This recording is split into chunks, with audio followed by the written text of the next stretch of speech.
اعوذ باللہ من الشیطان الرجیم بسم اللہ الرحمن الرحیم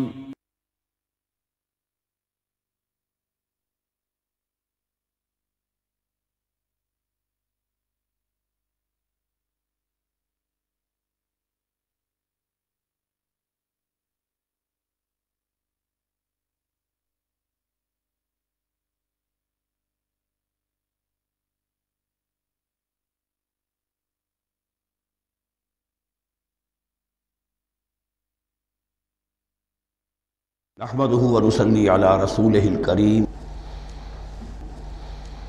اما بعد فاعوذ بالله من الشيطان الرجيم بسم الله الرحمن الرحيم سيقول السفهاء من الناس ما ولاهم عن قبلتهم التي كانوا عليها قل لله المشرق والمغرب يهدي من يشاء الى صراط مستقيم صدق الله العظيم۔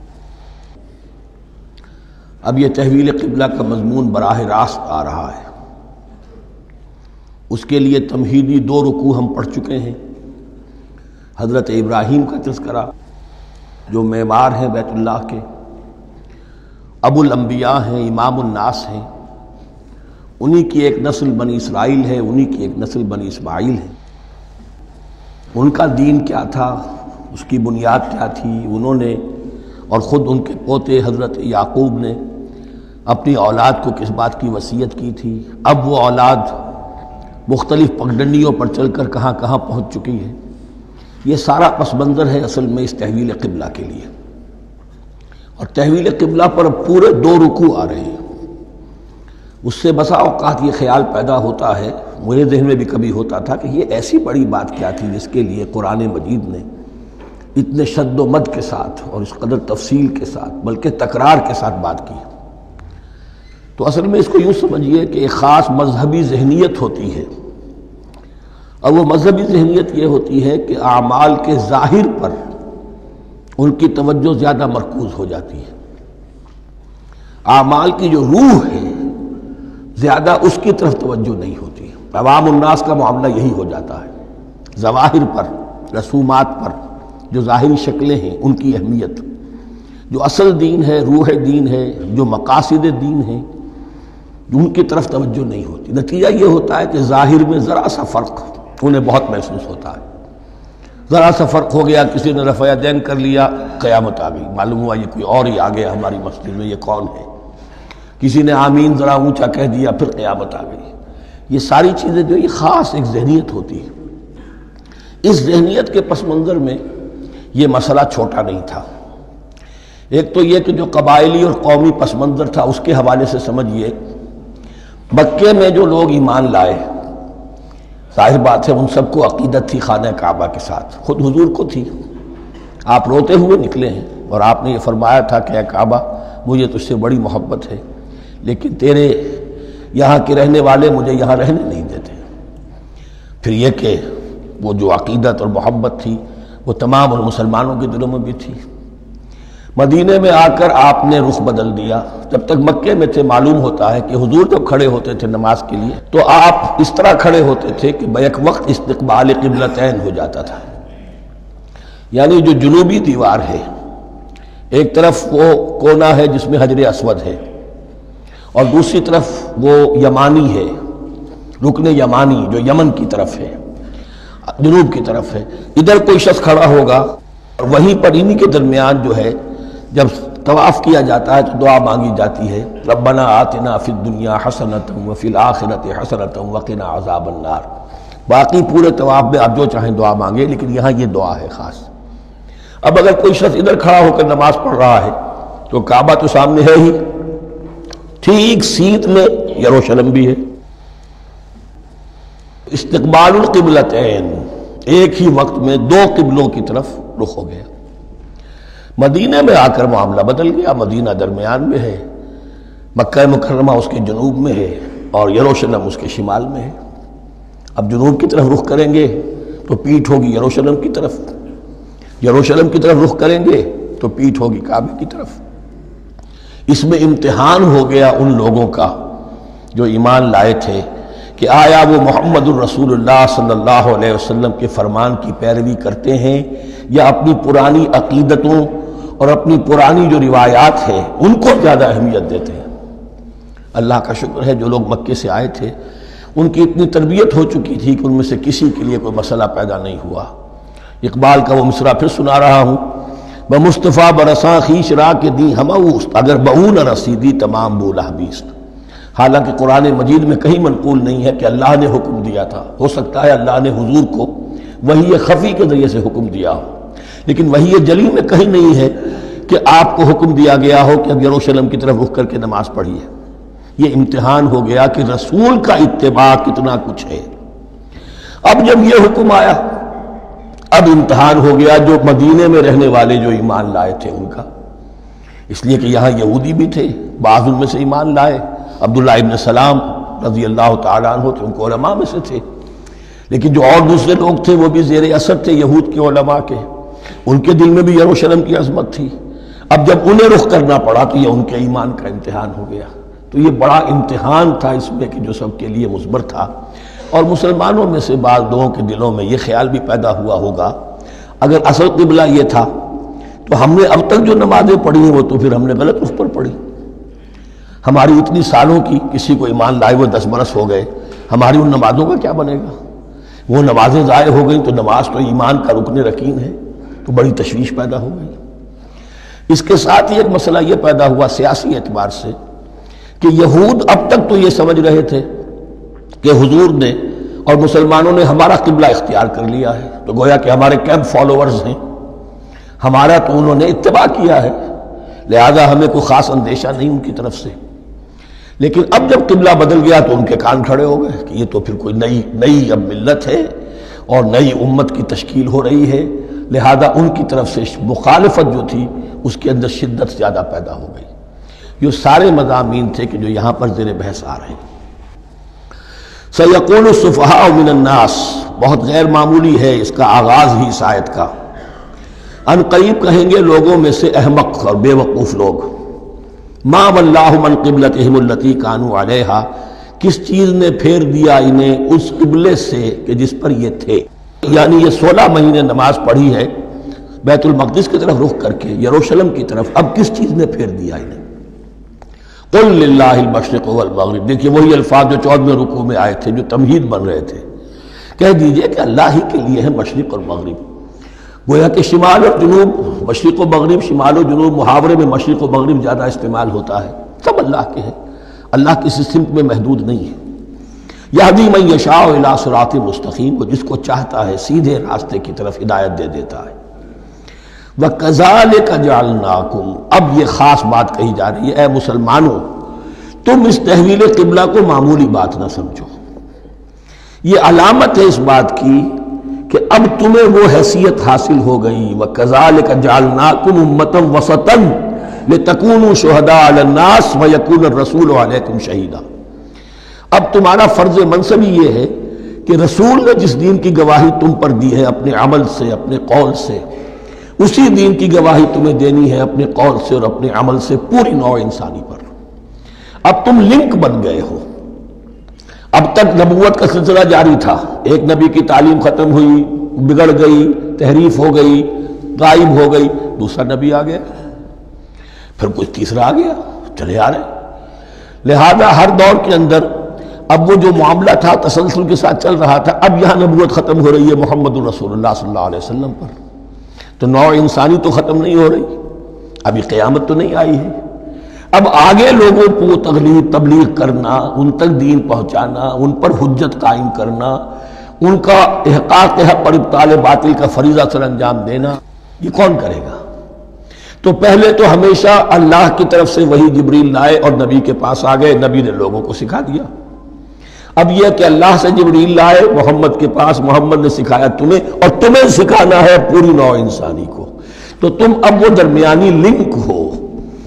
وَكَذَلِكَ جَعَلْنَاكُمْ أُمَّةً وَسَطًا لِتَكُونُوا شُهَدَاءَ عَلَى النَّاسِ وَيَكُونَ الرَّسُولُ عَلَيْكُمْ شَهِيدًا، یہ مضمون زیادہ کھلے گا چل کر سورہ حج کی آخری آیات میں۔ اسی طرح سے مراد یہ کہ تحویل قبلہ ایک مظہر ہے اس کا اس سے اب تم اپنی ذمہ داریوں کا اندازہ کرو، صرف خوشیاں نہ مناؤ، جشن نہ مناؤ، بلکہ یہ کہ یہ ایک بہت بڑی ذمہ داری کا بوجھ ہے جو تم پر آ گیا۔ کبھی ہم نے اپنے بندے محمد کے کاندھوں پر جب یہ بوجھ رکھا تھا تو ان سے بھی کہا تھا صلی اللہ علیہ وسلم انا سنلقی علیک قولا ثقیلا، اے نبی ہم آپ پر ایک بھاری بات ڈالنے والے ہیں۔ وہی بھاری بات بہت بڑے پیمانے پر اب تمہارے کندھوں پر آ گئی ہے۔ وَكَذَلِكَ جَعَلْنَاكُمْ أُمَّةً وَسَطًا لِتَكُونُوا شُهَدَاءَ عَلَى النَّاسِ وَيَكُونَ الرَّسُولُ عَلَيْكُمْ شَهِيدًا وَمَا جَعَلْنَا الْقِبْلَةَ الَّتِي كُنْتَ عَلَيْهَا، اور ہم نے نہیں قرار دیا تھا اس قبلے کو جس پر کہ اے نبی آپ پہلے تھے۔ یعنی یہ دو طرح کی بات ہو سکتی ہے، وہی خفی سے اللہ نے فرمایا ہو کہ اے محمد اب کچھ عرصے کے لیے یروشلم کی طرف رخ کر کے نماز پڑھو، وہی جلی میں نہیں ہے، اور یہ بھی ہو سکتا ہے یہ حضور کا اجتہاد ہو اور اسے اللہ نے قبول فرما لیا ہو۔ دونوں باتوں کا امکان موجود ہے۔ حضور کے اجتہاد پر اگر اللہ کی طرف سے نفی نہ آئے تو وہ گویا اللہ کی طرف سے۔ وَمَا جَعَلْنَا الْقِبْلَةَ الَّتِي كُنْتَ عَلَيْهَا إِلَّا لِنَعْلَمَ مَن يَتَّبِعُ الرَّسُولَ وَمِمَّن يَنقَلِبُ عَلَىٰ عَقِبَيْهِ، اور نہیں ٹھہرایا تھا ہم نے اس قبلے کو جس پر کہ آپ رہے ہیں مگر یہ جاننے کے لیے کہ کون ہے، یہ ظاہر کرنے کے لیے کہ کون ہے کہ جو اتباع کرتے ہیں رسول کا صلی اللہ علیہ وسلم، اور وہ کون ہے کہ جو اپنی ایڑیوں کے بل لوٹ جاتے ہیں۔ یعنی مدینے میں آ کر اگر کوئی مکے کا مسلمان کہتا صاحب یہ قبلہ مجھے قبول نہیں ہے، وہ واپس ہو جاتا، ایسا ہوا نہیں۔ اور اب جب مکے کی طرف رخ ہو گیا ہے تو کوئی انصار میں سے، کوئی مدینے میں جو ایمان لائے ان میں سے کسی نے کہا کہ ٹھیک ہے جی ہمارا قبلہ وہ تھا، اب آپ نے اپنا قبلہ بدل دیا، آپ کا راستہ اور ہمارا راستہ اور، نہیں، وہ تمام کے تمام مسلمان ان آزمائشوں میں کامیاب ہوئے۔ وَإِن كَانَتْ لَكَبِيرَةً إِلَّا عَلَى الَّذِينَ هَدَى اللَّهُ، اور واقعہ یہ ہے یقیناً یہ بہت بڑی بات تھی، اس طرح قبلے کے اندر تبدیلی قبول کر لینا آسان بات نہیں ہوتی، بڑا حساس مسئلہ ہوتا ہے، مگر ان کے لیے کہ جن کو اللہ نے ہدایت دی۔ وَمَا كَانَ اللَّهُ لِيُضِيعَ إِيمَانَكُمْ، اور اللہ ہرگز تمہارے ایمان کو ضائع کرنے والا نہیں ہے۔ ایمان سے یہاں مراد نماز جو ہے الصلاۃ عماد الدین، وہ جو تشویش ہو گئی تھی کہ ہماری ان نمازوں کا کیا بنے گا جو ہم نے 16 مہینے پڑھی ہیں بیت المقدس کی طرف رخ کر کے۔ وَمَا كَانَ اللَّهُ لِيُضِيعَ إِيمَانَكُمْ، اس وقت وہ حکم تھا رسول کا، وہ اللہ کے ہاں مقبول ہے، اس وقت یہ حکم ہے جو تمہیں رسول کی معرفت مل رہا ہے، اب تم اس کی پیروی کرو۔ ان اللہ بالناس لرؤوف الرحیم، یقیناً اللہ تعالیٰ تو انسانوں کے حق میں بہت ہی شفیق ہے اور بہت ہی رحیم ہے۔ قد نرى تقلب وجهك في السماء، معلوم ہوتا ہے خود حضور کو انتظار تھا اس فیصلے کا، اور معلوم ہوتا ہے کہ آپ پر بھی شاخ گزر رہا تھا یہ وقفہ کہ جس میں نماز پڑھتے ہوئے پیٹھ ہو رہی تھی بیت اللہ کی طرف، تو آپ بار بار آپ کی نگاہیں آسمان کی طرف اٹھتی تھی کہ کب وحی آئے، کب جبرائیل حکم لے کر آئیں۔ قد نرى تقلب وجهك في السماء، اے نبی ہم نے آپ کے چہرے کا بار بار آسمان کی طرف اٹھنا دیکھ لیا ہے۔ فَلَنُوَلِّيَنَّكَ قِبْلَةً تَرْضَاهَا، اس آیت میں بڑی شفقت، بڑی محبت، بڑی عنایت ہے محمد الرسول اللہ صلی اللہ علیہ وسلم کے لیے اللہ کی طرف سے، تو ہم بدلے دیتے ہیں، پھیرے دیتے ہیں قبلہ جو آپ کو پسند ہے۔ ظاہر بات ہے کہ حضور کو جو محبت تھی اور جو بھی آپ کو ایک رشتہ قلبی تھا بیت اللہ کے ساتھ، فَلَنُوَلِّيَنَّكَ قِبْلَةً تَرْضَاهَا، ہم بدلے دیتے ہیں، بدل دیں گے قبلہ اسی طرف جو آپ کو پسند ہے۔ فَوَلِّ وَجْهَكَ شَطْرَ الْمَسْجِدِ الْحَرَامِ، تو بس اب پھیر دیجئے اپنے رخ کو مسجد حرام کے رخ پر۔ وَحَيْثُ مَا كُنْتُمْ، اور مسلمانوں جہاں کہیں بھی تم ہو، مدینے میں ہو یا کہیں اور ہو، مغرب میں ہو، شمال میں ہو، جنوب میں ہو، کہیں ہو، فَوَلُّوا وُجُوهَكُمْ شَطْرَهُ، تو اپنا چہرہ نماز میں اسی کے رخ پر پھیرو۔ وَإِنَّ الَّذِينَ أُوتُوا الْكِتَابَ لَيَعْلَمُونَ أَنَّهُ الْحَقُّ مِنْ رَبِّهِمْ، اور جن لوگوں کو کتاب دی گئی تھی وہ جانتے ہیں کہ یہ حق ہے ان کے پروردگار کی طرف سے۔ تورات میں بھی یہ مذکور تھا کہ اصل قبلہ ابراہیمی وہی تھا، اس لیے کہ یروشلم تو تعمیر کیا ہے حضرت ابراہیم سے کوئی 1000 سال کے بعد حضرت سلیمان نے۔ یہ جو بھی ہیکل سلیمانی ہے کم سے کم 1000 برس کا فصل ہے حضرت ابراہیم میں حضرت سلیمان میں۔ تو حضرت ابراہیم کا قبلہ کون سا تھا؟ تو وہ بھی مولانا امین احسن اصلاحی صاحب نے اردو میں ترجمہ کیا ہے مولانا حمید الدین فراہی کی کتاب کا، اور وہ بہت اہم ہے اس موضوع کو سمجھنے کے لیے۔ بہت سے مسلمان مفسرین نے بھی اس میں ٹھوکر کھائی ہے۔ ان الذین اوتوا الکتاب لیعلمون انہ الحق من ربہم وما اللہ بغافل عما یعملون، اور اللہ غافل نہیں ہے اس سے کہ جو وہ کر رہے ہیں۔ وَلَئِنْ أَتَيْتَ الَّذِينَ أُوتُوا الْكِتَابَ بِكُلِّ آیَةٍ مَا تَبِعُوا قِبْلَتَكَ، اے نبی آپ ان اہل کتاب کو اگر تمام دلائل بھی دے دیں گے، تمام نشانیاں بھی دکھا دیں گے، تب بھی یہ آپ کے قبلے کی پیروی نہیں کریں گے۔ وَمَا أَنْتَ بِتَابِعٍ قِبْلَتَهُمْ، اور نہ ہی اب آپ پیروی کرنے والے ہیں ان کے قبلے کی، یہ تو لکم دینکم ولی دین والا معاملہ ہو گیا۔ وَمَا بَعْضُهُمْ بِتَابِعٍ قِبْلَةَ بَعْضٍ، حد یہ ہے کہ یہ خود جو ہے آپس میں ایک دوسرے کے قبلے کی پیروی نہیں کرتے، یعنی نصارہ اور یہود اگرچہ یروشلم سب کا قبلہ ہے، لیکن عین یروشلم میں جا کر جو یہودی ہیں وہ مغربی گوشے کو اس اختیار کرتے تھے، مغرب کی طرف رخ کرتے تھے ہیکل سلیمانی میں، اور جو نصارہ ہے وہ مشرق کی طرف، اس لیے کہ حضرت مریم سلام علیہا نے جو اعتکاف کیا تھا مکاناً شرقیہ، وہ جو مکان تھا ان کا جہاں اعتکاف تھا، جہاں فرشتہ ان کے پاس آیا ہے، وہ ہیکل کے کسی شرقی گوشے میں تھا، تو انہوں نے عیسائیوں نے اسی کو اپنا شرقی گوشے کو قبلہ بنا لیا۔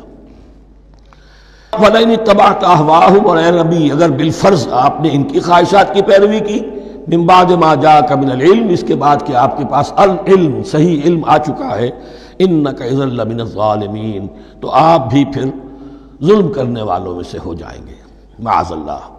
الذین آتیناہم الکتاب یعرفونہ کما یعرفون ابناءہم، جن لوگوں کو ہم نے کتاب دی یعنی تورات اور انجیل کے جو صحیح ماننے والے ہیں، یہ نکتہ یہاں نوٹ کر لیجئے، تورات اور انجیل کے ماننے والوں میں سے غلط کاروں کے لیے مجہول کا صیغہ آتا ہے، اوتوا الکتاب، جنہیں کتاب دی گئی تھی، اور جو ان میں سے ٹھیک تھے صحیح رخ پر تھے ان کے لیے معروف کا صیغہ ہوتا ہے جنہیں کتاب ہم نے دی تھی۔ یہ انداز جو ہے معروف اور مجہول کا، یہ آپ دیکھیں گے کہ فرق ہوگا، جہاں ان کی کسی غلط بات کا تذکرہ ہوگا الذین اوتوا الکتاب، اور جہاں اچھی بات کا تو وہاں یہ کہ جو آتیناہم الکتاب، الذین آتیناہم الکتاب یعرفونہ کما یعرفون ابناءہم، وہ ایسے ہی پہچانتے ہیں اس کو۔ ہو کی ضمیر قبلے کی طرف بھی ہے، اور ہو کی ضمیر محمد الرسول اللہ کی طرف بھی ہے، ہو کی ضمیر قرآن کی طرف بھی ہے، ایسے پہچانتے ہیں جیسے اپنے بیٹوں کو۔ وَإِنَّ فَرِيقًا مِّنْهُمْ، اور یقیناً ان میں سے ایک گروہ وہ ہے لَيَكْتُمُونَ الْحَقَّ وَهُمْ يَعْلَمُونَ، جو جانتے بوجھتے حق کو چھپاتے ہیں۔ الحق من ربک، یہ حق ہے آپ کے رب کی طرف سے، فلا تکونن من الممترین، تو آپ ہرگز نہ بنے شک کرنے والوں میں۔ یہ حضور سے خطاب ہو رہا ہے، اور حضور کی وساطت سے اصل میں ہر مسلمان سے خطاب ہو رہا ہے، یہ بات ان سے کہی جا رہی ہے کہ اس میں کوئی شک اپنے پاس مت آنے دو، یہ تو حق ہے تمہارے پروردگار کی طرف سے۔ وَلِكُلٍّ وِجْهَةٌ هُوَ مُوَلِّيهَا، ہر ایک کے لیے ہم نے ایک رخ معین کر دیا جس کی طرف کہ وہ رخ کرتا ہے۔ فَاسْتَبِقُوا الْخَيْرَاتِ، تو مسلمانوں تمہارے لیے ایک رخ تو ہم نے معین کر دیا بیت اللہ کا، ایک باطنی رخ کیا ہے؟ نیکیوں میں ایک دوسرے سے آگے بڑھنے کی کوشش کرو۔ ایک ہے ظاہر، نماز کا ظاہر ہے، آپ نے قبلے کی طرف رخ کر لیا ہے، آپ نے وضو کیا ہے، ایک نماز کا باطن ہے، خشوع ہے، خضوع ہے، حضور قلب حاصل ہے، رقت ہے، معلوم ہے کس کے سامنے حاضری ہے۔ اسی طریقے سے قبلہ ایک تو یہ ہے جو کہ کعبہ ہے، بیت اللہ ہے، ایک یہ فاستبقوا الخیرات، تم ہر نیکی کے اندر ایک دوسرے سے آگے بڑھنے کی کوشش کرو۔ اینما تکونوا یأتی بکم اللہ جمیعا، جہاں کہیں بھی ہوگے اللہ تم سب کو لے آئے گا، جمع کر دے گا۔ ان اللہ علی کل شیء قدیر، یقیناً اللہ تعالی ہر چیز پر قادر ہے۔ ومن حیث خرجت فول وجهک شطر المسجد الحرام، اور جدھر سے بھی آپ کا نکلنا ہو، کہیں سفر کریں، کہیں بھی جائیں، تو آپ اپنا رخ پھیر دیجئے مسجد حرام کی طرف۔ وَإِنَّهُ لَلْحَقُّ مِن رَبِّكَ، اور یہ یقیناً حق ہے آپ کے رب کی طرف سے۔ وَمَا اللَّهُ بِغَافِلٍ عَمَّا تَعْمَلُونَ، اور اللہ غافل نہیں اس سے کہ جو تم کر رہے ہو۔ یہاں بظاہر جو ہے کلام حضور سے ہے، اصل میں مسلمانوں سے خطاب ہے بواسطہ محمد صلی اللہ علیہ وسلم۔ وَمِنْ حَيْثُ خَرَجْتَ فَوَلِّ وَجْهَكَ شَطْرَ الْمَسْجِدِ الْحَرَامِ وَحَيْثُ مَا كُنْتُمْ فَوَلُّوا وُجُوهَكُمْ شَطْرَهُ، اور دیکھو جہاں بھی تم نکلو اپنا رخ کرو مسجد حرام کی طرف۔ امریکہ میں جاؤ تب بھی رخ ہوگا مسجد حرام کی طرف، روس میں جاؤ رخ تمہارا ہوگا مسجد حرام کی طرف۔ وَحَيْثُ مَا كُنْتُمْ، اور اے مسلمانوں جہاں کہیں بھی تم ہو، فَوَلُّوا وُجُوهَكُمْ شَطْرَهُ، تو اپنے چہروں کو پھیر دو اسی کے رخ پر۔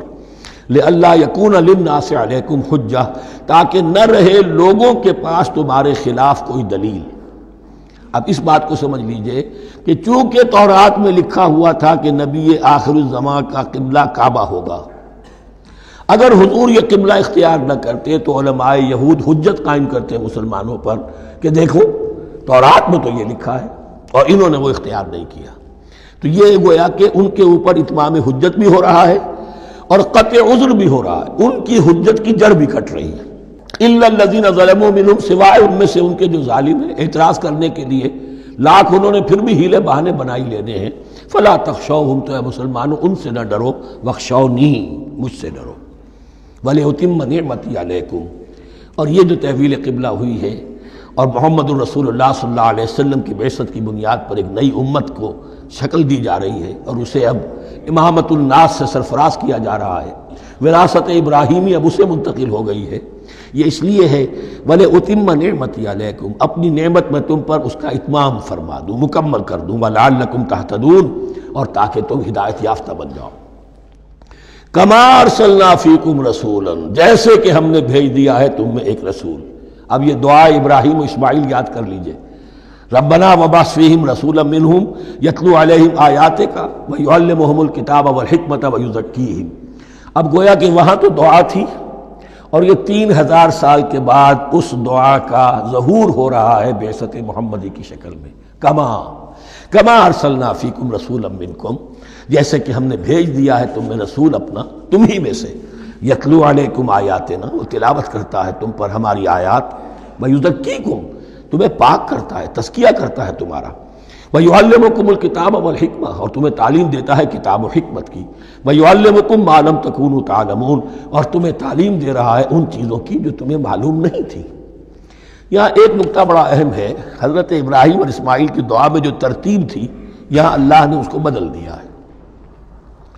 وہاں کیا تھا؟ تلاوت آیات، تعلیم کتاب و حکمت، پھر تزکیہ. یہاں کیا ہے؟ تلاوت آیات، پھر تزکیہ، پھر تعلیم کتاب و حکمت. اب ظاہر بات ہے کہ حضرت ابراہیم حضرت اسماعیل نے جو بات کہی وہ بھی غلط تو نہیں ہو سکتی، لیکن ہم یہ کہہ سکتے ہیں کہ اس کی امپرووڈ فارم یہ ہے جو اللہ تعالیٰ کی طرف سے دی گئی، اس لیے کہ تزکیہ مقدم ہے. اگر نیت صحیح نہیں ہے تو تعلیم کتاب و حکمت مفید نہیں ہوگی بلکہ گمراہی میں اضافہ ہوگا. نیت کج ہے تو گمراہی بڑھتی چلی جائے گی. اور تزکیہ کا حاصل کیا ہے؟ نیت درست ہو جائے، اخلاص، نحن لہ مخلصون. اگر یہ نہیں ہے تو جتنا پڑھو گے، جتنے بڑے عالم ہوگے، شیطان بھی بن سکتے ہو. بڑے بڑے فتنے عالموں نے اٹھائے ہیں. یہ جو دین اکبری تھا یا دین الہی تھا، اکبر کے تو باپ دادا کو کبھی خیال نہیں آ سکتا تھا اس کا. یہ پٹی پڑھانے والے کون تھے؟ ابو الفضل اور فیضی جیسے علماء، بہت بڑے علماء. اسی طرح غلام احمد قادیانی، اس کو اصل میں جو بھی پٹیاں پڑھائی ہیں وہ تو پڑھائی حکیم نور الدین نے جو بہت بڑا عالم تھا، اہل حدیث عالم تھا. تو در حقیقت بہت بڑا عالم ہوگا، اگر اس کی کج ہو گئی نیت تو اتنا ہی بڑا فتنہ اٹھا دے گا. اس پہلو سے تزکیہ مقدم ہے، اور اس کا ثبوت یہ ہے، یہی مضمون سورہ آل عمران میں آیا، یہی مضمون پھر سورہ جمعہ میں آئے گا. وہاں بھی ترتیب یہی ہے، تینوں جگہ پر اللہ کی طرف سے ترتیب یہی ہے. یتلو علیکم آیاتنا ویزکیکم، تمہیں ہماری آیات پڑھ کر سنا رہا ہے اور تمہارا تزکیہ کرتا ہے. ویعلمکم الکتاب والحکمہ، اور اس تزکیے کے بعد پھر تعلیم کتاب و حکمت. ویعلمکم ما لم تکونوا تعلمون، اور تمہیں سکھا رہا ہے جو کچھ علم تمہیں حاصل نہیں تھا. فاذکرونی اذکرکم، بس مجھے یاد رکھو، میں تمہیں یاد رکھوں گا. یہ بہت بڑا میثاق ہے اور بہت بڑا وعدہ ہے، بہت بڑا وعدہ. اور یہاں تک حدیث میں پھر اس کی شرح آئی ہے، میرا بندہ اگر مجھے اپنے دل میں یاد کرتا ہے میں بھی اسے اپنے جی میں یاد کرتا ہوں. اور میرا بندہ اگر میرا ذکر کسی محفل میں کرتا ہے تو میں اس سے بہت اعلیٰ محفل میں اس کا ذکر کرتا ہوں. اس کی محفل تو بہت بلند و بالا ہے، ملائے اعلیٰ کی محفل ہے، فرشتے ملائکہ مقربین کی محفل ہے. خدا خود میرے محفل بود اندر لامکا خسرو، محمد شمع محفل بود شب جائے کہ من بودم. اب خسرو کس عالم میں تھے جب یہ شعر کہہ گئے ہیں؟ تو بہرحال ہے تو صحیح، ایک محفل تو ہے. میں اس سے بڑی بہتر محفل میں ان کا تذکرہ کرتا ہوں. فاذکرونی اذکرکم واشکروا لی ولا تکفرون، اور میرا شکر کرو، میری نعمتوں کا ادراک کرو، اس کا شعور حاصل کرو، اس پر زبان سے بھی شکر ادا کرو، اپنے عمل سے بھی، جوارح سے بھی ان نعمتوں کا حق ادا کرو. یہاں وہ 18 رکوع ختم ہو گئے، نصف اول اس سورہ مبارکہ کا مکمل ہو گیا۔ اب آگے سے خطاب ہے یا ایھا الذین آمنوا، ایک نئی امت آ گئی، چارٹر اس کا آ گیا۔ کیوں بنایا گیا تمہیں؟ لتکونوا شہداء علی الناس ویکون الرسول علیکم شہیدا، تم اب لنک ہو ہمیشہ ہمیشہ کے لیے محمد اور پوری نوع انسانی کے درمیان۔ اسی لیے وہ حدیث بھی تو ہے جو علماء حق ہوتے ہیں ان کے بارے میں فرمایا علماء امتی کا انبیاء بنی اسرائیل، میری امت کے علماء کا مقام وہی ہے جو بنی اسرائیل کے علماء کا، اس لیے کہ اب نبوت تو ختم ہو گئی محمد پر صلی اللہ علیہ وسلم، لیکن یہ کتاب تو ہے، اس کا پہنچانا تو ہے، اس کو عام تو کرنا ہے، حجت تو قائم کرنی ہے، اور صرف تبلیغ سے نہیں عمل کر کے دکھانا ہے، وہ نظام قائم کر کے دکھانا ہے جو محمد عربی نے قائم کیا صلی اللہ علیہ وسلم، تب حجت قائم ہوگی۔ اس کے لیے تمہیں قربانیاں دینی ہوں گی، مشکلیں جھیلنی ہوں گی، جان و مال کا نقصان برداشت کرنا ہوگا، آرام سے گھر بیٹھے ٹھنڈے پیٹوں کفر جگہ نہیں چھوڑ دے گا اور حق نہیں آ جائے گا۔ کفر کو ہٹانے کے لیے اور باطل کو ختم کرنے کے لیے اور حق کو قائم کرنے کے لیے تن من دھن تمہیں لگانے ہوں گے۔ اب دیکھیے وہ کال آ رہی ہے، یا ایھا الذین آمنوا استعینوا بالصبر والصلاۃ، یہی وہ الفاظ تھے کہ وہ جو 7 آیتیں تھیں جن کو میں نے کہا تھا خطاب میں بنی اسرائیل میں وہ بمنزلہ فاتحہ ہیں، ان میں الفاظ آئے تھے واستعینوا بالصبر والصلاۃ وانھا لکبیرۃ الا علی الخاشعین الذین یظنون انہم ملاقو ربہم وانہم الیہ راجعون۔ اب وہی خطاب یہاں ہو رہا ہے، یا ایھا الذین آمنوا استعینوا بالصبر والصلاۃ، یہ میں بیان وہاں کر چکا ہوں، ان اللہ مع الصابرین، جان لو کہ اللہ صبر کرنے والوں کے ساتھ ہے۔ اس بیعت سے کیا مراد ہے؟ ایک بات تو متفق علیہ ہے، اللہ کی مدد، اللہ کی تائید، اللہ کی نصرت ان کے شامل حال ہے۔ باقی یہ کہ اللہ تعالیٰ جہاں کہیں بھی ہم ہیں ہمارے ساتھ ہے، کس طرح ہے یہ ہم نہیں جانتے، لیکن یہ فرمایا اس نے کہ میں تو تمہاری دگے جان سے بھی زیادہ قریب ہوں۔ وَلَا تَقُولُوا لِمَنْ يُقْتَلُ فِي سَبِيلِ اللَّهِ أَمْوَاتٌ، اب پہلے ہی قدم پر قتل کی بات آ گئی۔ شرط اول قدم این است کہ مجنون باشی، پہلا قدم یہ ہے جانے دینے کے لیے تیار ہو جاؤ۔ وَلَا تَقُولُوا لِمَنْ يُقْتَلُ فِي سَبِيلِ اللَّهِ أَمْوَاتٌ، مت کہو ان کو کہ جو اللہ کی راہ میں قتل ہو جائیں مردہ، وہ مردہ نہیں ہے، بل احیاء، وہ زندہ ہے، وَلَٰكِن لَا تَشْعُرُونَ، لیکن تمہیں اس کا شعور نہیں ہے۔ شہداء جو اللہ کی راہ میں قتل ہو جائیں ان کے لیے یوم آخر تک کا انتظار نہیں ہے، ان کو براہ راست جنت میں داخلہ ملتا ہے۔ قیل ادخل الجنہ قال یا لیت قومی یعلمون بما غفر لی ربی وجعلنی من المکرمین، وہاں تاخیر نہیں ہے، لہذا وہ تو زندہ ہیں۔ یہی مضمون پھر آئے گا سورہ آل عمران میں اور زیادہ نکھر کر، وَلَنَبْلُوَنَّكُمْ بِشَيْءٍ مِّنَ الْخَوْفِ وَالْجُوعِ۔ اب یہ ہے کہ پہلے سے دکھا دیا، اللہ تعالیٰ دھوکہ نہیں دینا چاہتا۔ دیکھ لو جس راہ میں قدم رکھا ہے اب آزمائشیں آئیں گی، تکلیفیں آئیں گی، رشتہ دار ناراض ہوں گے، بیوی شوہر سے لڑے گی، شوہر بیوی سے لڑے گا، اولاد والدین سے جدا ہوگی، یہ سب کچھ ہوگا، فساد ہوگا، فتور ہوگا، تصادم ہوگا، جان و مال کا نقصان ہوگا۔ وَلَنَبْلُوَنَّكُمْ، ہم لازماً آزمائیں گے تمہیں بِشَيْءٍ مِّنَ الْخَوْفِ، خوف کی کیفیت سے، وَالْجُوعِ، بھوک، فاقے، کیسے کیسے فاقے آئے، کیا ہوا ہے غزوہ احزاب میں، کیا ہوا ہے جو اس سے بعد جو جیش العسرہ ہے، تبوک کی جنگ ہے، وَنَقْصٍ مِّنَ الْأَمْوَالِ وَالْأَنفُسِ وَالثَّمَرَاتِ، اور نقصانات ہوں گے مالی بھی جانی بھی، اور ثمرات۔ اب ثمرات یہاں دو معنی دے رہا ہے، چونکہ مدینے والوں کی جو تھی اصل جو ان کی معیشت تھی وہ زرعی تھی، پھل، خاص طور پر کھجور، یہ ان کی پیداوار تھی، جسے آج کل آپ کہتے ہیں کیش کراپ جو ہے ان کی وہ یہ تھی۔ اب ایسا بھی ہوگا کہ فصل تیار کھڑی ہے، اگر اسے اتارا نہ کھجور سے تو ضائع ہو جائے گی، اور ادھر سے تبوک کا حکم آ گیا نکلو اللہ کی راہ، یہ ساری فصل ضائع ہو جائے گی۔ امتحان ہو گیا کہ نہیں؟ اور اس کے علاوہ ایک اور ہے اس کا مفہوم، انسان کچھ بہت محنت کرتا ہے، جد و جہد کرتا ہے، کیریئر بناتا ہے، اپنا ایک مقام بنا لیتا ہے اس کیریئر میں، اس پروفیشن میں، اس راستے پر آتا ہے تو کچھ اور ہی شکل اختیار کرنی پڑتی ہے۔ وہ تجارت کے زمانے میں جو محنت کی تھی، وہ کیریئر کو اب جمانے میں جو محنت کی تھی، وہ سارا کا سارا معاملہ جو ہے وہ کھو کر پھر اس وادی میں آنا پڑتا ہے۔ وَلَنَبْلُوَنَّكُمْ، یہ بھی ثمرات ہیں نا، محنت کے ثمرات۔ وَلَنَبْلُوَنَّكُمْ بِشَيْءٍ مِّنَ الْخَوْفِ وَالْجُوعِ وَنَقْصٍ مِّنَ الْأَمْوَالِ وَالْأَنفُسِ وَالثَّمَرَاتِ وَبَشِّرِ الصَّابِرِينَ، اور اے نبی بشارت دیجئے صابروں کو، صبر کرنے والوں کو۔ یہ کون ہے؟ الذین اذا اصابتہم مصیبۃ، وہ لوگ کہ جن کو جب بھی کوئی مصیبت آئے قالوا انا للہ وانا الیہ راجعون، وہ کہتے ہیں ہم اللہ ہی کے تو ہیں، اللہ ہی کی طرف ہمیں لوٹ جانا ہے، کل بھی جانا تھا آج چلے جائیں، حاضر ہیں، جتنی جلدی بلا لیں۔ نشان مرد مومن باتوں گویم، جو مرگ آیا تبسم مر لبے اوست، مرد مومن کی تو نشانی یہی ہے کہ جب موت آئے تو مسرت کے ساتھ اس کے چہرے پر، اس کے ہونٹوں پر مسکراہٹ ہو۔ یہ ایمان جو میں نے کہا تھا لٹمس ٹیسٹ یہ ہے کہ بندہ مومن اس دنیا میں زیادہ رہنے کی خواہش نہیں کر سکتا۔ لائف از اے لائبلٹی، جو لمحہ آ رہا ہے اس کا حساب دینا ہوگا،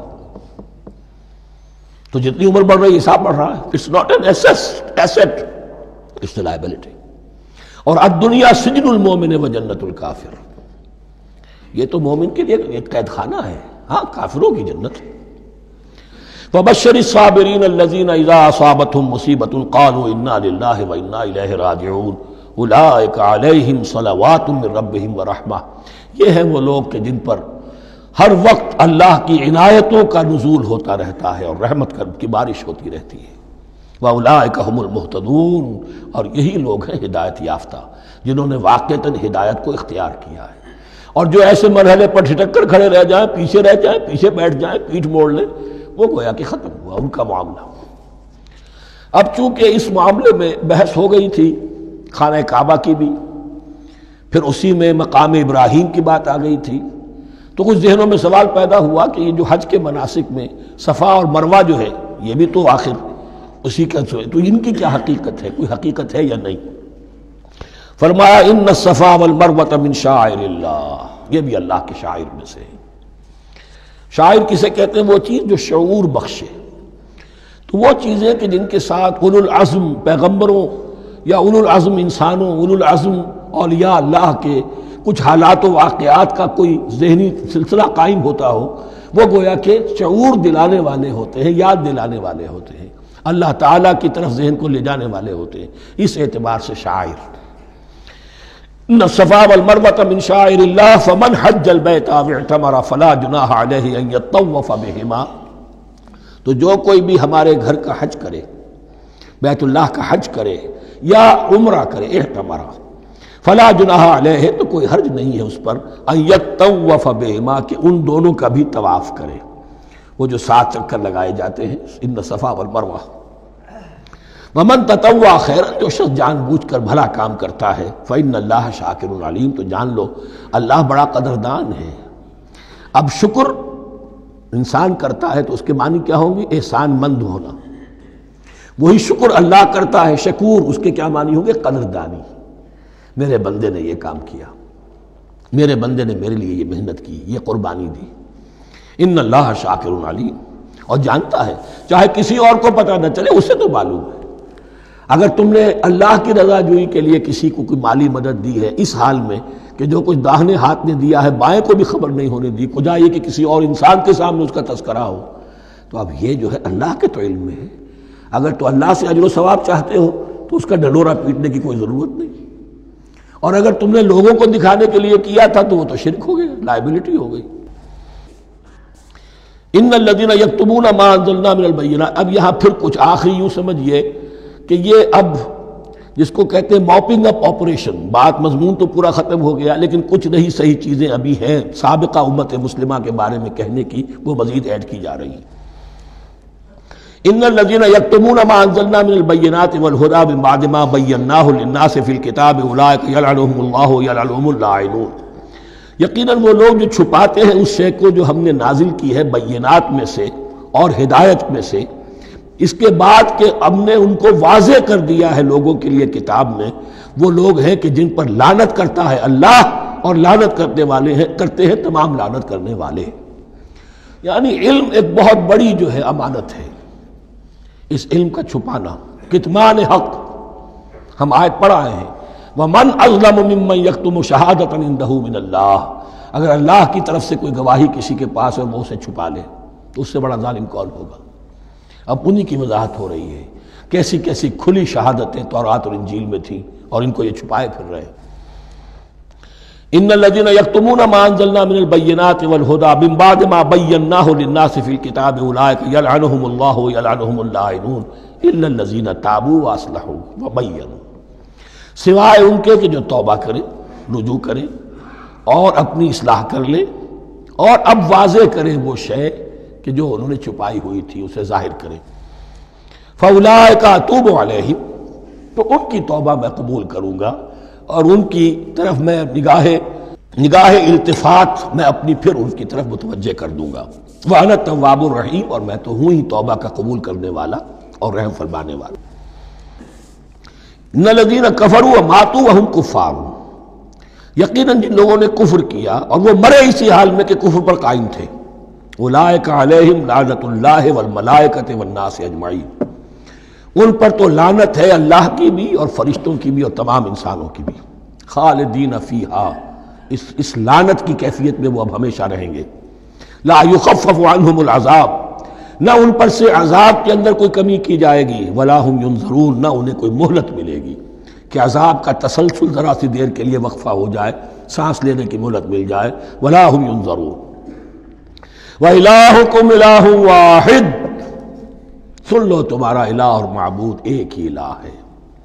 لا الہ الا هو الرحمن الرحیم، اس کے سوا کوئی الہ نہیں ہے اور وہ رحمان ہے اور رحیم ہے۔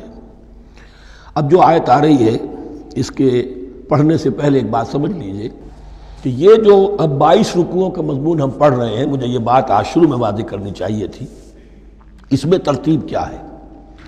میں پہلے عرض کر چکا ہوں کہ پہلے 18 رکوعوں کی تقسیم ورٹیکل کی ہے ہم نے، 18 کو 4 رکوع ادھر، 10 درمیان میں، پھر 4 ادھر۔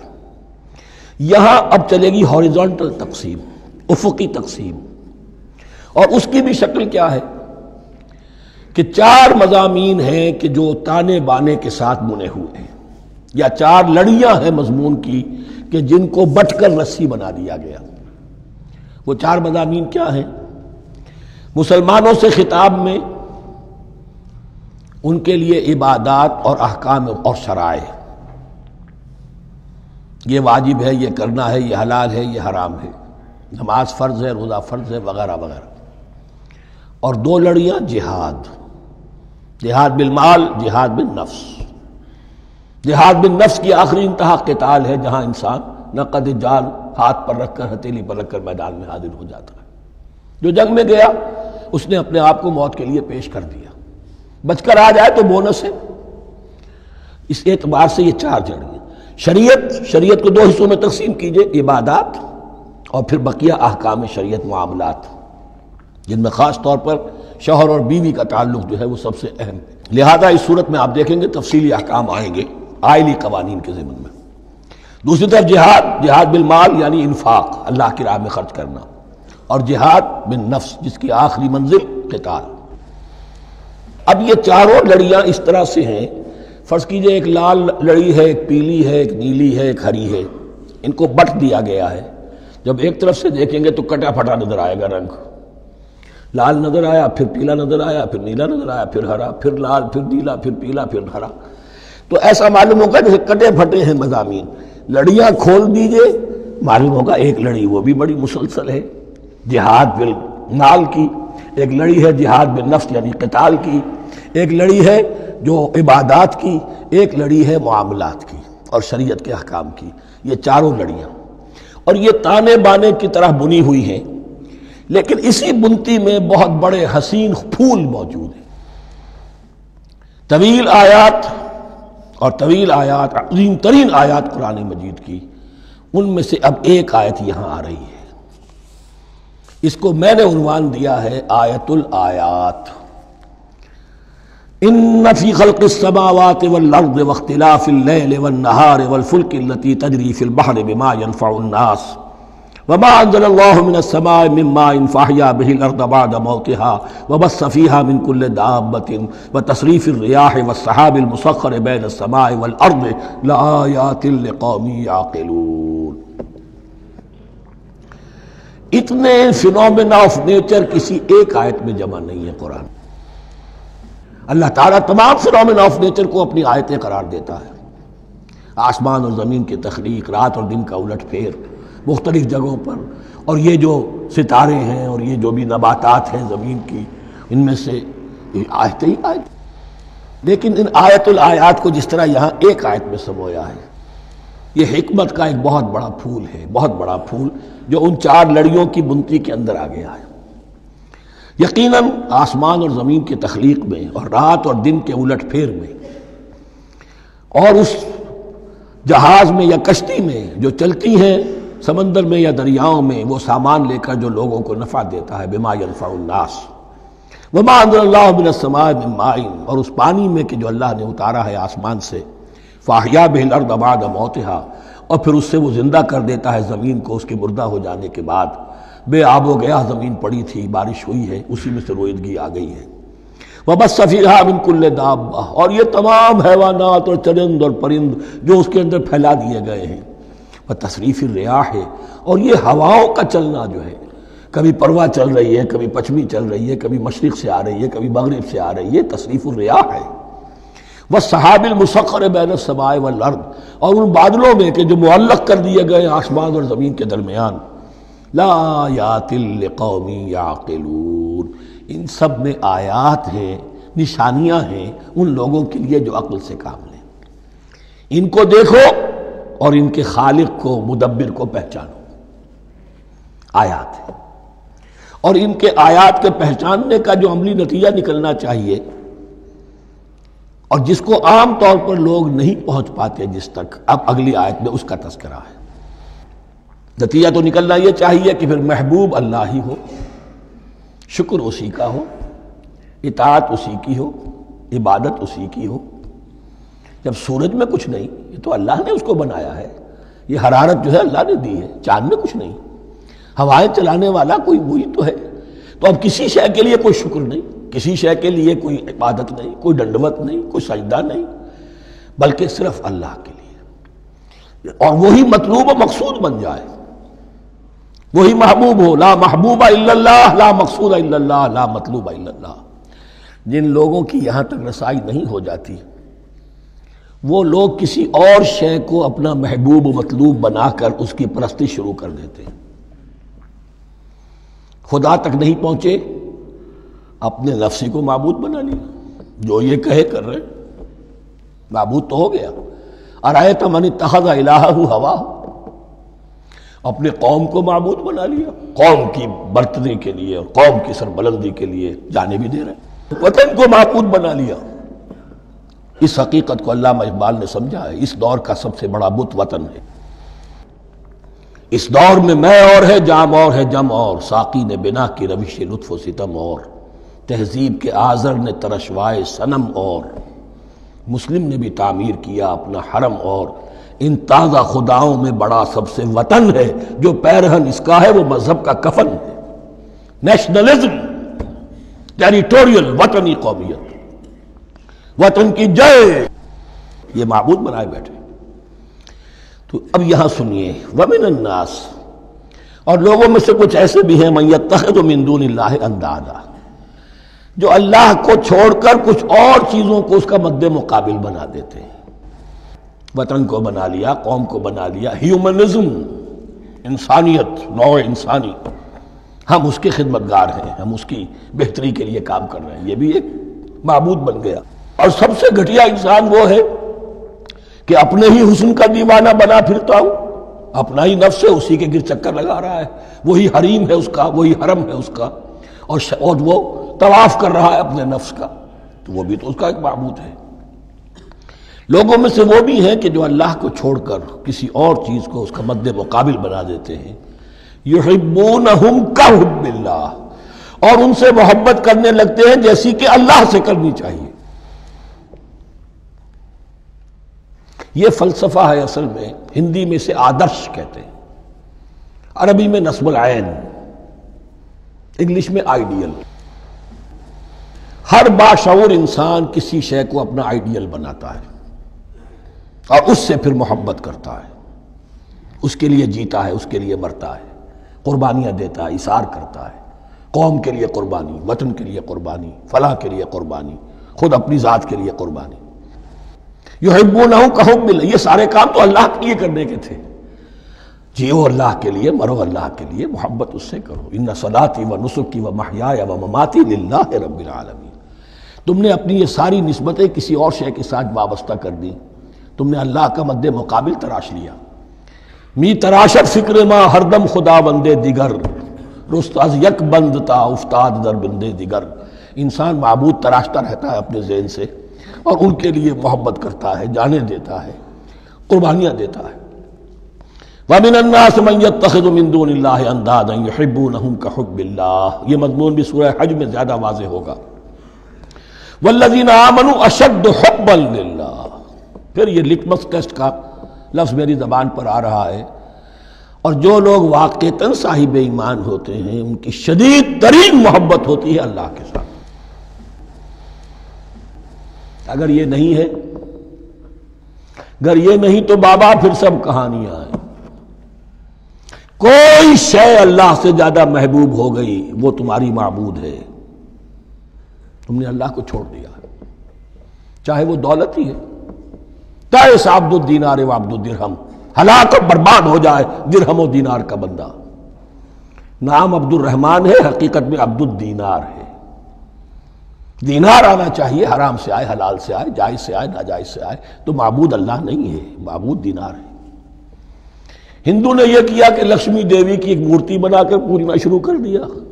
یہ لکشمی دیوی اگر ذرا مہربان ہو جائے گی دولت آ جائے گی۔ ہم نے کہا ہٹاؤ اس درمیان کے لنک کو، سیدھے ہی دولت کو کیوں نہ پوجو، پیٹرو ڈالر کو پوجو، ڈالر کو پوجو، ترک وطن کرو، ماں باپ کو چھوڑو یہاں سے سکتا ہوا کہ مر رہے ہیں اور کوئی ان کا بیٹا ان کی بیٹی ان کے پاس نہیں، کس لیے؟ ڈالر۔ کون معبود ہوا؟ وَمِنَ النَّاسِ مَن يَتَّخِذُ مِن دُونِ اللَّهِ أَندَادًا يُحِبُّونَهُمْ كَحُبِّ اللَّهِ وَالَّذِينَ آمَنُوا أَشَدُّ حُبًّا لِلَّهِ وَلَوْ يَرَى الَّذِينَ ظَلَمُوا إِذْ يَرَوْنَ الْعَذَابَ أَنَّ الْقُوَّةَ لِلَّهِ جَمِيعًا، اور کاش کہ دیکھ لیتے یہ لوگ جو اس شرک میں اور اس گناہ میں مبتلا ہیں، ظلم شرک کے معنی، جب وہ دیکھیں گے عذاب کو اور یہ بات واضح ہو جائے گی کہ قوت تو ساری کی ساری اللہ کے ہاتھ میں ہے، کسی کے پاس کچھ نہیں۔ وَأَنَّ اللَّهَ شَدِيدُ الْعِقَابِ، اور یہ کہ اللہ سزا، شدید العذاب، اللہ سزا دینے میں بہت سخت ہے۔ اس وقت آنکھ کھلے گی تو فائدہ کیا ہوگا؟ اب آنکھ کھلے تو فائدہ ہے۔ اِسْتَبَرَّأَ الَّذِينَ اتُّبِعُوا مِنَ الَّذِينَ اتَّبَعُوا، اب انسانی معاشرے کے اندر یہ ہوتا ہے، کچھ لوگ ہوتے ہیں لیڈر لوگ جو اپنے پیچھے لوگوں کو لگا لیتے ہیں، چاہے ڈیماگوگز ہو، چاہے مذہبی جو ہے وہ مسندوں کے والی ہو، اپنے پیچھے لگاتے ہیں، اور ان کے پیچھے لگنے والے جو ہیں وہ یہ سمجھتے ہوئے ان کی عزت بھی ہے، ان کا احترام بھی ہے، ان کے نیچے دبے بھی ہوئے، ان کا پیچھے پیچھے چلتے ہیں۔ قیامت کے دن وہ تبرہ کریں گے، ان تم نے ہمیں مروایا، ہم تمہاری پیروی کرتے رہے، ہم نے سمجھا تم جو کہہ رہے ہو وہ ٹھیک ہے، ہم نے تمہیں اپنا لیڈر مانا۔ اب وہ اعلان برات کریں گے، اللہ ہمارا ان سے کوئی تعلق نہیں۔ استبرأ الذین اتبعوا، اور اس کے جواب میں پھر وہ کریں گے ہمارا تم سے کوئی تعلق نہیں۔ اس روز کے جن لوگوں کا اتباع کیا گیا تھا دنیا میں، لیڈر لوگ، وہ ان لوگوں سے جنہوں نے پیروی کی تھی ان سے تبرہ کریں گے۔ وَرَأَوُا الْعَذَابَ وَتَقَطَّعَتْ بِهِمُ الْأَسْبَابُ، اور وہ دیکھ لیں گے عذاب کو، نگاہوں کے سامنے جہنم آ جائے گی اور تمام رشتے منقطع ہو جائیں گے۔ یوم یفر المرء من اخیہ وامہ وابیہ وصاحبتہ وبنیہ لکل امرئ منہم یومئذ شأن یغنیہ یود المجرم لو یفتدی من عذاب یومئذ ببنیہ وصاحبتہ واخیہ وفصیلتہ التی تؤویہ ومن فی الارض جمیعا ثم ینجیہ۔ ہر انسان چاہے گا میرے باپ کو، بیٹے کو، بھائی کو، ماں کو، بیوی کو، اولاد کو، تمام انسانوں کو جھونک دو جہنم میں، خدا کے لیے کسی طرح مجھے بچا لو۔ تقطعت بہم الاسباب، سارے رشتے منقطع ہو جائیں گے، جن رشتوں کی وجہ سے حرام کو حلال اور حلال کو حرام کر رہے ہو، جن کی دلجوئی کے لیے حرام کی کمائی کرتے ہو، جن کی دلجوئی کے لیے دین کے راستے سے آگے نہیں بڑھ رہے ہو، دین کے راستے میں بیوی ناراض نہ ہو جائے، گھر والے ناراض نہ ہو جائیں. بتقطعت بہم الاسباب، یہ سارے رشتے یہیں تک کے لیے ختم ہو جائیں. وقال الذین اتبعوا، اور جو ان کے پیروکار تھے وہ کہیں گے لو ان لنا کرۃ، اگر کہیں ہمیں دنیا میں لوٹنا نصیب ہو جائے، فنتبرأ منہم کما تبرؤوا منا، تو ہم بھی ان سے اسی طرح برات کریں گے جیسے آج یہ ہم سے برات کر رہے ہیں.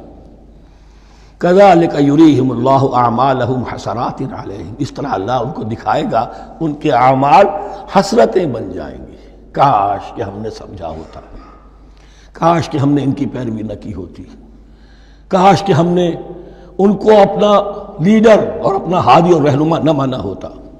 وما ہم بخارجین من النار، لیکن وہ اب آگ سے نکلنے والے نہیں ہوں گے.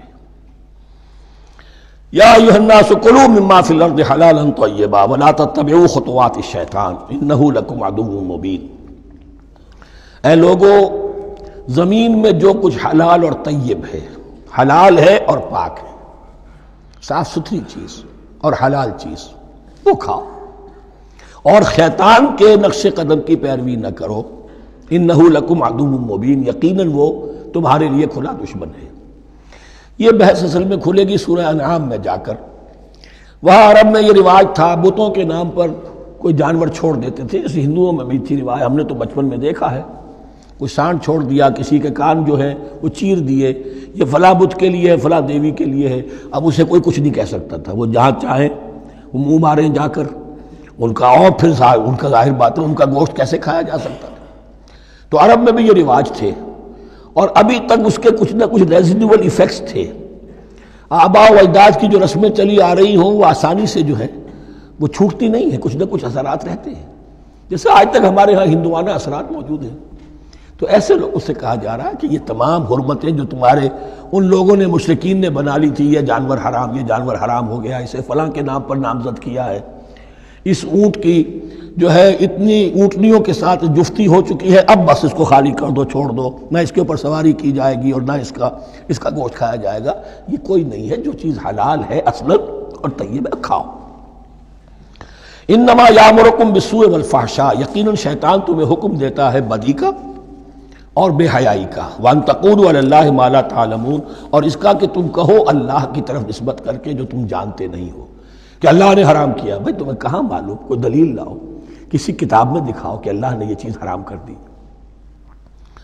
وَإِذَا قِيلَ لَهُمُ اتَّبِعُوا مَا أَنزَلَ اللَّهُ قَالُوا بَلْ نَتَّبِعُ مَا أَلْفَيْنَا عَلَيْهِ آبَاءَنَا، اور جب ان سے کہا جاتا ہے اتباع کرو اس کی جو اللہ نے نازل کیا ہے، قالوا، وہ کہتے ہیں بل نتبع ما ألفينا عليه آباءنا، ہم تو پیروی کریں گے اس کی جس پر ہم نے پایا اپنے آباء و اجداد کو. أَوَلَوْ كَانَ آبَاؤُهُمْ لَا يَعْقِلُونَ شَيْئًا وَلَا يَهْتَدُونَ، کیا وہ اپنے آباء و اجداد ہی کی پیروی کرتے رہیں گے، خواہ ان کے آباء و اجداد نہ کسی بات کو سمجھ پائے ہوں نہ ہدایت یافتہ ہوئے. میں نے عرض کر دیا تھا کہ سورہ بقرہ میں جہاں دعوت تیسرے رکوع کی پہلی آیت شروع ہوئی، یا ایھا الناس اعبدوا ربکم الذی خلقکم والذین من قبلکم لعلکم تعقلون، وہ بھی تو مخلوق تھے جیسے تم مخلوق ہو، تم سے خطا ہو سکتی ہے ان سے بھی ہوئی، تم غلطی کر سکتے ہو انہوں نے بھی کی. ومثل الذین کفروا کمثل الذی ینطق بما لا یسمع الا دعاء ونداء.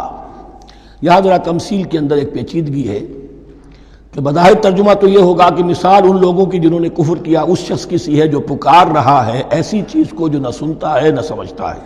ہاں یہ پتہ چلتا ہے کہ کچھ پکار رہا ہے، جانور ہوتے ہیں انہیں اور کیا سمجھ میں آتا ہے. تو یہاں پہ اصل میں تمثیل میں مراد یہ ہے کہ حضور صلی اللہ علیہ وسلم اور مسلمان ان لوگوں کو جو سمجھانے کی کوشش کر رہے ہیں ان میں سے کچھ ایسے بھی ہیں کہ جو کچھ نہیں سمجھتے. دعا اور ندا تو ہے، صم بکم عمی فہم لا یعقلون، لیکن وہ بہرے بھی ہیں، گونگے بھی ہیں، اندھے بھی ہیں، اور وہ عقل سے کام نہیں لیتے. یا ایھا الذین آمنوا کلوا من طیبات ما رزقناکم، اے اہل ایمان کھاؤ ان تمام پاکیزہ چیزوں میں سے جو ہم نے تمہیں دی ہیں. واشکروا للہ، اللہ کا شکر ادا کرو، ان کنتم ایاہ تعبدون، اگر تم واقعتاً اسی کی عبادت کرنے والے ہو. جیسا کہ میں نے عرض کیا سورہ الانعام میں یہ ساری چیزیں آئیں گی اور تفصیل سے. انما حرم علیکم المیتۃ والدم ولحم الخنزیر وما اہل بہ لغیر اللہ، بنیادی طور پر اللہ تعالیٰ نے وہ کھانے کے جو اہل عرب میں اس وقت رائج تھے ان میں سے 4 چیزوں کی حرمت کا اعلان کیا ہے بار بار. مکی صورتوں میں بار بار ہوا ہے اور یہاں پھر یہ مدنی صورت کے اندر گویا کہ آخری بار.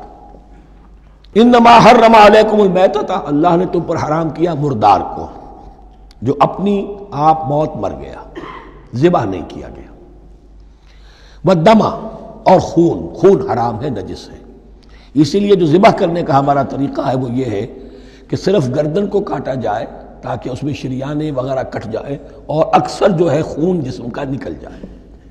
اگر جھٹکا کیا جائے جیسے سکھ کرتے تھے، ایک ہی تلوار کے وار سے گردن اڑا دی بکری کی، یا یہ کہ جیسے کہ یورپ وغیرہ میں ہوتا ہے، تو پھر وہ خون اندر رہ جاتا ہے جسم کے، اس کے اندر پھر وہ اینٹھن نہیں ہوتی اس حیوان کے جسم میں کہ جس سے خون جو ہے وہ باہر چلا جائے۔ تو وہ لحم الخنزیر، اور تیسری چیز ہے خنزیر کا گوشت، اور چوتھی چیز وما اہل بہ لغیر اللہ، اور وہ کہ جس پر پکارا گیا ہو کسی کا نام اللہ کے سوا۔ اب اس میں ایک چیز تو یہ ہے کہ جسی شے کو ذبح کرتے ہوئے کسی بت کا، کسی دیوی کا، کسی دیوتا کا تذکرہ کیا، وہ تو حرام مطلق ہو ہی گیا، اس کا گوشت کھانا حرام مطلق ہے۔ لیکن اسی کے تابع یہ ہوگا کسی بزرگ کا قرب حاصل کرنے کے لیے اس کے مزار پر لے جا کر وہاں ذبح کیا جا رہا ہے۔ پوچھیں گے تو ہم تو اللہ کے لیے ذبح کر رہے ہیں، تو اللہ کے لیے تو اپنے گھر میں بھی کر سکتے تھے ذبح، یہاں کیوں لائے ہو؟ اس کو تم نے کسی اعتبار سے اس صاحب قبر کا جو ہے اس کا تقرب حاصل کرنے کا ذریعہ بنایا۔ یہ چیزیں بھی اسی کے تابع ہو جائیں گی۔ اللہ کے لیے کرنا تو ہر جگہ کر سکتے ہو، ہم تو صرف ایصال ثواب کے لیے کر رہے ہیں، تو اپنے گھر میں بیٹھ کر کرو گے تو کیا ایصال ثواب نہیں ہو جائے گا؟ ٹھیک ہے اللہ، ہم یہ خرچ کر رہے ہیں، ہم نے یہ جانور ذبح کیا ہے تیرے لیے، اس کا ثواب جو ہے فلاں کو پہنچا دے۔ یہ ہے چار چیزیں بنیادی طور پر۔ فمن اضطر غیر باغ ولا عاد، ان میں بھی ایک رعایت ہے، اگر کوئی مضطر ہو گیا ہے، مجبور ہو گیا ہے، جان نکل رہی ہے اور کوئی شے کھانے کو نہیں، لیکن دو شرطیں پوری ہو، غیر باغ ولا عاد، وہ اس حرام کی طرف رغبت نہ رکھتا ہو، اور نہ جو ناگزیر حد ہے جان بچانے کی اس سے آگے بڑھے۔ صرف جان بچانے کے لیے مردار کا گوشت بھی کھا سکتا ہے، سور کا گوشت بھی کھا سکتا ہے، جو بھی چاہے، جان بچانے کے لیے یہ رخصت ہے، لیکن اس شے کی طرف کوئی رغبت اور میلان طبیعت میں نہ ہو۔ یہ اللہ تو جانتا ہے، اگر تو معاملہ اس سے ہے تو اس سے تو چھپی ہوئی بات نہیں ہے، اور جتنا ناگزیر ہے جان بچانے کے لیے اس سے آگے نہ بڑھے۔ فلا اسم علیہ، ان دو شرطوں کے ساتھ جان بچانے کے لیے حرام چیز بھی کھائی جا سکتی ہے۔ ان اللہ غفور الرحیم، یقیناً اللہ غفور الرحیم ہے۔ ان الذین یکتمون ما انزل اللہ من الکتاب ویشترون به ثمنا قلیلا، یقیناً وہ لوگ جو چھپاتے ہیں اس کو جو اللہ نے نازل کیا ہے کتاب میں سے اور فروخت کرتے ہیں انہیں بہت حقیر سی قیمت پر، اولئک ما یاکلون فی بطونہم الا النار، یہ لوگ نہیں بھر رہے اپنے پیٹوں میں مگر آگ۔ ولا یکلمہم اللہ یوم القیامہ، اللہ ان سے کلام نہیں کرے گا قیامت کے دن۔ ولا یزکیہم، نہ انہیں پاک کرے گا۔ ولہم عذاب علیم، ان کے لیے دردناک عذاب ہے۔ اولئک الذین اشتروا الضلالۃ بالہدی، یہ ہے وہ لوگ کہ جنہوں نے ہدایت دے کر ضلالت خرید لی ہے، والعذاب بالمغفرہ، اور مغفرت اللہ کی اپنے ہاتھ سے دے کر عذاب خرید لیا ہے۔ فما اصبرہم علی النار، تو کتنا ہے ان کا حوصلہ آگ کے لیے، بڑے صابر ہیں اس جہنم کی آگ کے لیے، کس طرح تیاری کر رہے ہیں۔ ذالک بان اللہ نزل الکتاب بالحق، یہ اس لیے کہ اللہ نے تو کتاب نازل کی حق کے ساتھ۔